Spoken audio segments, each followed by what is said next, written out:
Good evening and welcome to another edition of MTM News Magazine, bringing you current affairs in a Christian context. I'm your host, Casey Garvey, and this is my co-host, Kavan Allen. And we have a full show lined up for you tonight. Yes, we'll be looking at plagues in China.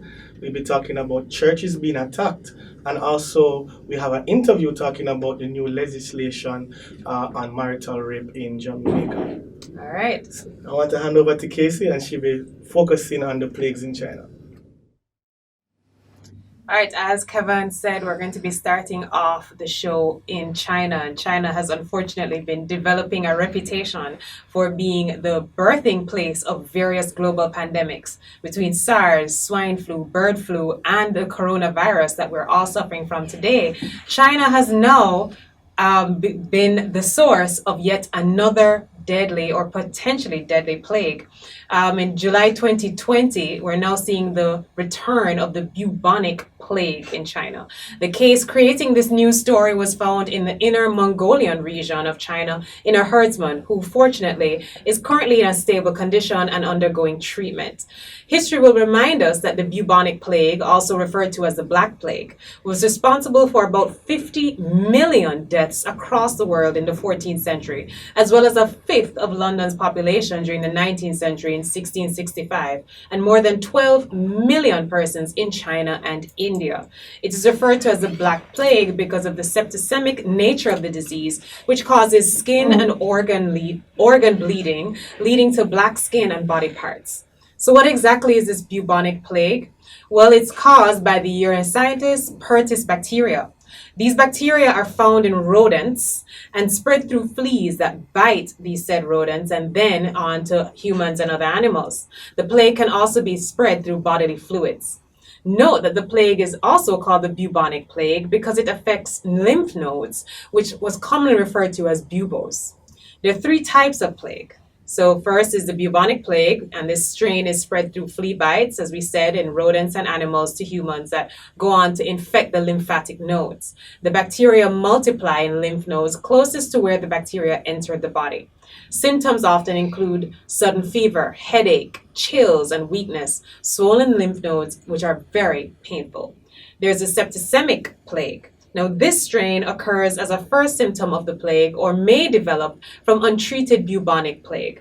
It is also transmitted through flea bites and, other infected animals. Symptoms are a bit more extensive in this case. They can include fever, chills, extreme weakness, abdominal pains, shock, and possibly bleeding in the skin and organs. Skin and tissue may turn black and die, especially your fingers, your toes, and your nose.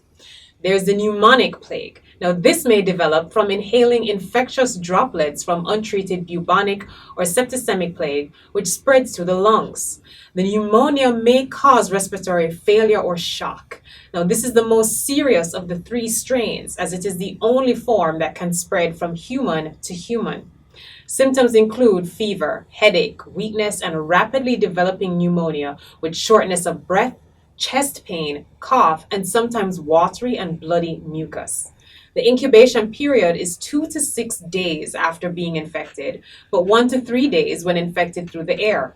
The plague can occur at any time of the year, but in most cases in the United States, it is acquired in late spring or early fall, so it's seen as a seasonal plague. This plague is also diagnosed by taking blood, sputum, and lymph node aspirate samples. Treatment is by antibiotics and should be administered as soon as the patient is diagnosed. There's no vaccine for the plague at the moment.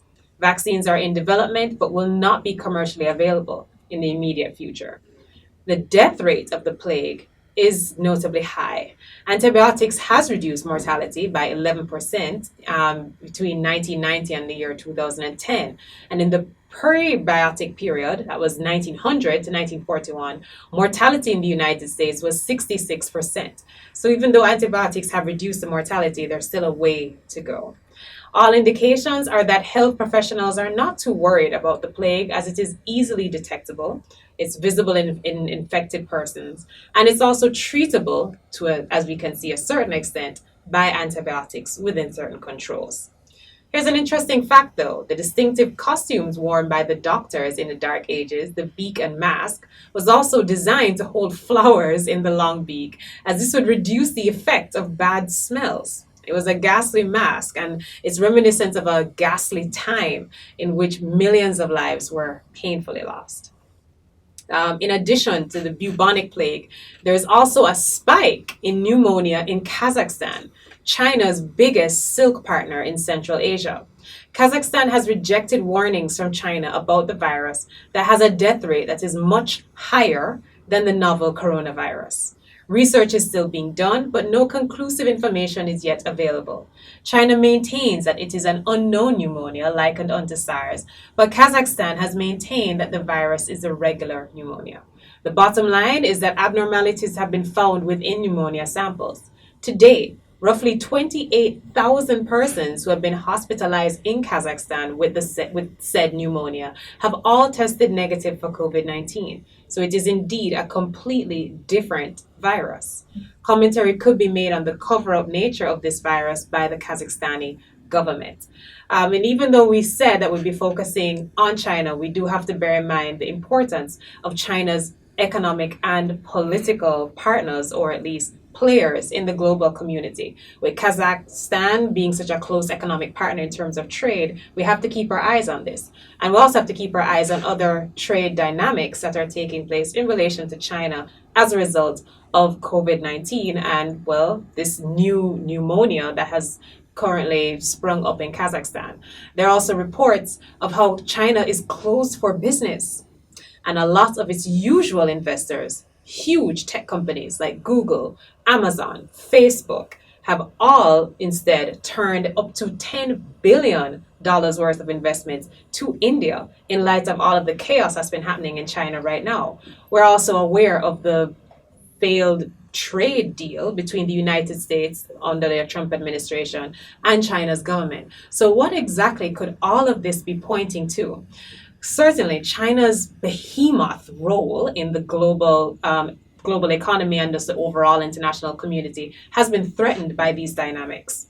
All right, and we also spoke about the India-China border dispute that had its first violent eruption in over 50 years. So as Christians, let's keep our eyes on this matter. We know that China has been brutally persecuting Christians. We also know that the Chinese underground church is one of the fastest growing in the world in spite of this brutal persecution. So what else could God be pointing us to? How else should we be praying? Let's just keep our eyes open and our ears even more open as to what God is saying and what we're picking up on in international news. So I'm going to be switching back over to Kavan Allen, who's going to be walking us through attacks on the church that have been unprecedented in recent times. Thank you, Casey. All right, 4 Catholic churches were set on fire by vandals in Florida and California, reported by Fox News on the 13th of July 2020. A man in Florida plowed his vehicle into the Queen of Peace Catholic Church as it was preparing for morning mass on Saturday, poured gasoline in, and set the building on fire before driving off. Stephen Anthony Shield, 24, was arrested and charged with attempted murder, arson, burglary, and evading arrest. He told investigators what he did was awesome, while he smiled and laughed while admitting to the setting of the church on fire. This happened after activist Sean King called for all images depicting Jesus as white to be torn down. Around the same time, there was a Florida incident of a 249-year-old Catholic church in the Archdiocese of Los Angeles that was also set ablaze. The San Gabriel Church, which was undergoing renovations for its upcoming 250th anniversary, went up in flames around 4 a.m., burning the roof and the insides of the church. This attack on the Catholic Church uh, happened after a black pastor was attacked in Virginia on June the 1st. Leon McCrae, a black Virginian pastor who pulled a gun on 5 alleged attackers, will no longer be facing charges for brandishing a weapon. Meanwhile, although no one else was arrested at the time of the incident on June 1, the attackers are now facing varying hate crime charges. According to the news station, McCraig, 61, called the police on June 1 to report an attack by a group of people at an apartment building he owned in Edinburgh. The incident started when he saw 2 individuals dragging an old fridge to the dumpster on his property. McCrae asked the people to leave, which they did after getting very angry.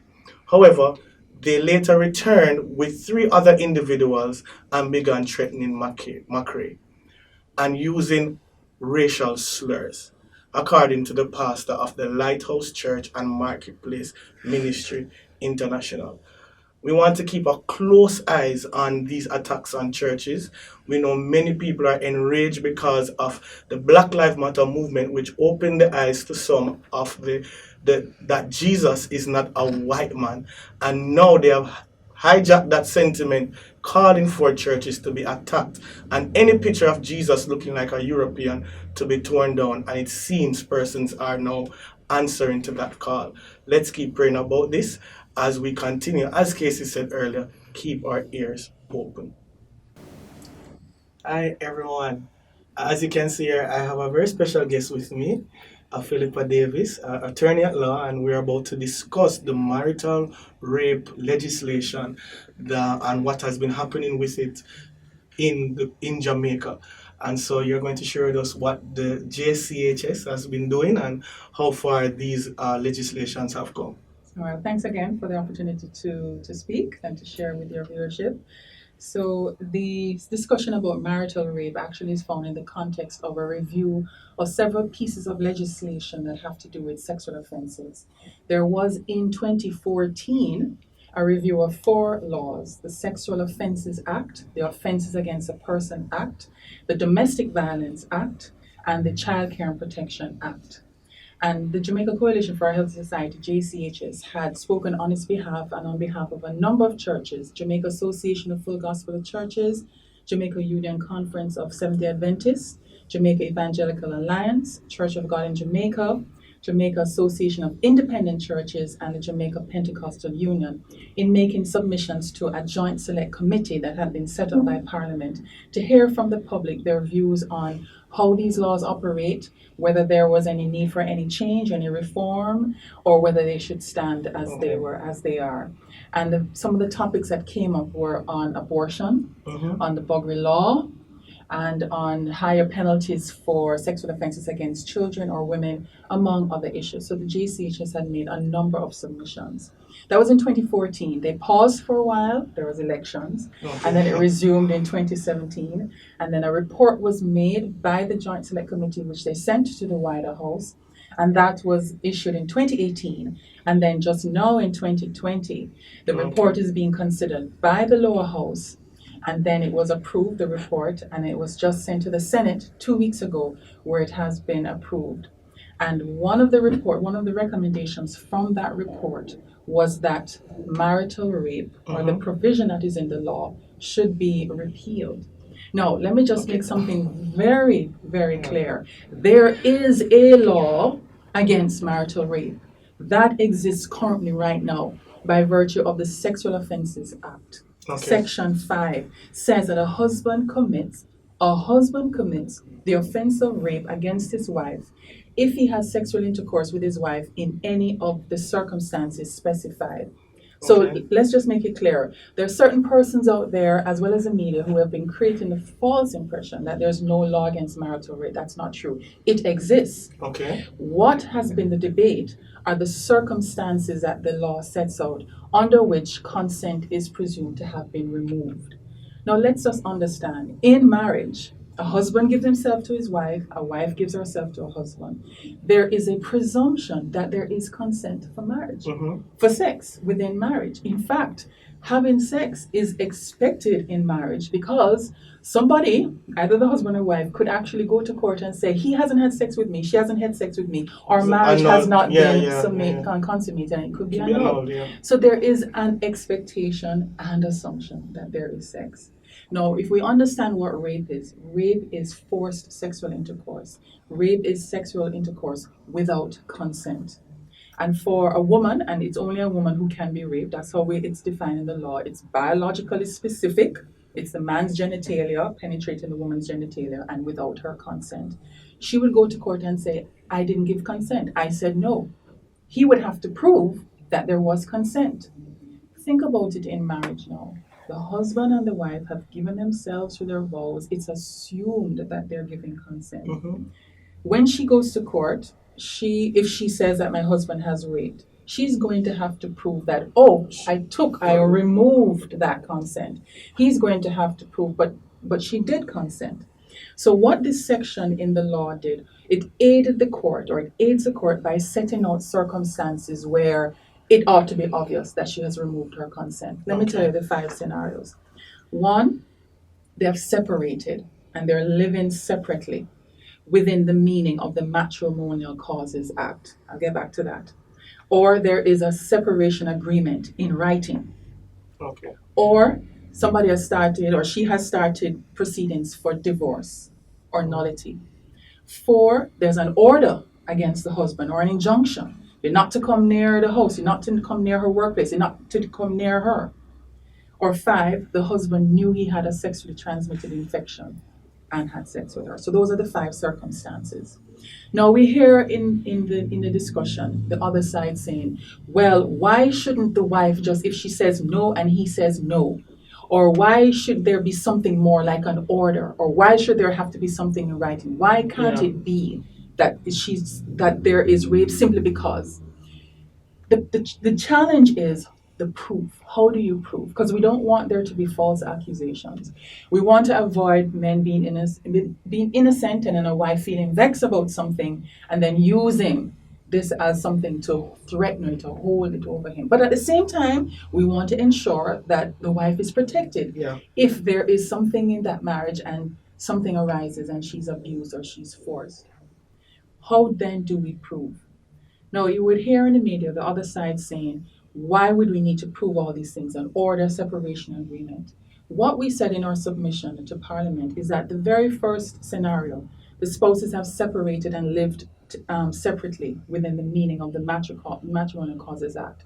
When you look in the Matrimonial Causes Act, it says that the parties in the marriage are deemed to be separated if one of the parties has done something or behaved in a way that shows that cohabitation has ended. And they can be deemed to be separated even if they're still living in the same house and rendering household services to each other. So, for example, if that wife said to him no and she moved into another bedroom, she's still in the same house, they're still married, there's no written order, but she has done something that has communicated to him, no, we're not sleeping together. Even if she gets up the next morning and makes breakfast or does his laundry, she has done something or communicated something to say that no, that part of the marriage, we're not engaging in that. The other side seemed to have ignored that point when they went to town to say that why should she have to write something or have initiating something in court. By virtue of this section here, it allows there to be communicated by the wife, even the no, even the moving to another room, that could then establish that she has withdrawn cohabitation, she has withdrawn that dimension of the marriage than them of sleeping together in the same bed or having sex. Help me. What is it that you are hoping that will be accomplished by the submission in the lower house that is right now? Well, it has passed through the lower house in terms Yeah. of reviewing the report, and it's in the Senate because what the committee did in recommending that the marital rape section be repealed, they had said, and let me read this. They said that the current formulation places married women at a disadvantage compared to other women in relationships. The overwhelming argument was that a woman who was forced into sexual intercourse should be recognized as being raped irrespective of her marital status and whether the perpetrator was her husband. Members agreed, as the members in the committee, agreed that once a woman has withheld her consent to sex in a relationship, irrespective of whether this occurred in a marriage, it should be considered rape. We therefore recommend that Section 5 of the Act be deleted. I challenge this because this gives the impression that there is nothing in law that would protect the woman. This gives the impression that marital rape is not recognized, but that's not true. It is recognized. It is a section under the law. And what they're doing now is repealing the section to say that there's no longer something called marital rape, although they're probably thinking there is something, there's nothing in existence for the wife. They're repealing this section dealing with marital rape so that now just the general rape provision exists. But guess what? A marriage is a different kind of relationship than a regular man-woman relation or even a random man and woman circumstance. Whereas she could simply say in a random or non-marital circumstance, I don't know this man, never had sex with him before, he has taken advantage of me, and I said no. And that alone of itself, it's forced. The wife is now going to have to show, I withdrew my consent. And he's going to have to show, but I always did as I always did when we have sex.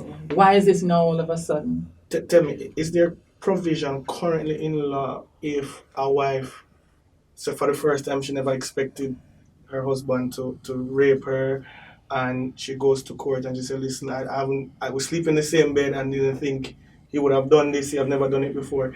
Is there provision for her? Are you saying that as long as she can prove then that, I said no, I maybe screamed, a neighbor can say I heard scream, would that be enough under the current law to bring a case? Certainly, as how it is crafted right now, if she does something, some action or conduct to show that I'm separated from me and that I'm not going to be continuing this aspect of the marriage. And yes, certainly, no must mean no.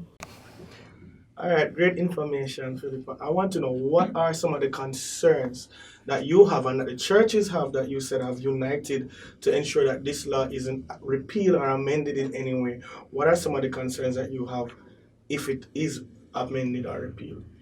Well, the proposal is for it to be repealed in its entirety, and just to have the regular rape provision apply to married and unmarried women. And we just want to say that we recognize that there may be troubling relationships within marriage, that women may be abused, conflicts may arise, and certainly we would want a wife to have protection, but she already does under the various acts that exist, whether it's the Matrimonial Clauses Act or the Domestic Violence Act, or even at common law for assault and battery. So she does have protection. So if the powers that be know that the woman has protection, right, what do you think is driving a push to bring change? That's a good question. And can I just read something? This is a comment that was on the Gleaner website in the commentary section by the public to the news report that the Parliament wants to repeal it. This is by a writer called Holy Perv.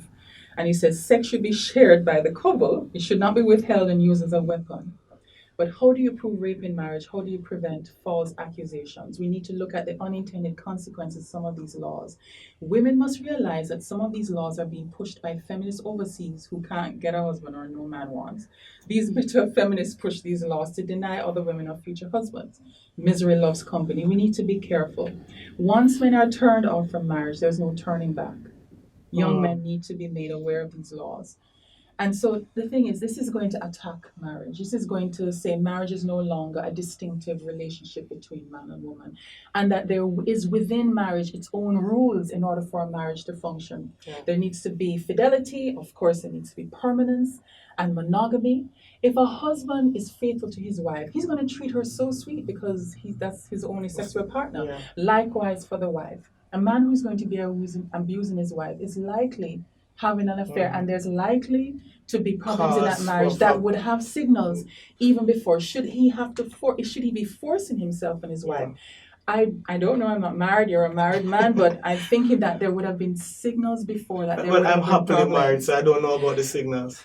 That there would have been problems though. But I'm But yeah, thinking no, I that for agree. it to I reach agree. rape, Yeah, for it for to, it to be for yeah. it to reach rape, that is a significant breach and a breakdown of the relationship. And perhaps there were problems or signs before that the wife, then we would say, if there are problems, don't wait for violence to occur. But if you need to move from another room or to say something or take action or counseling, then those steps should be taken. And the question is, if a wife does bring a charge of rape against a husband, does that marriage, can it be redeemed? Can it be saved? Does that effectively bring the marriage to an end?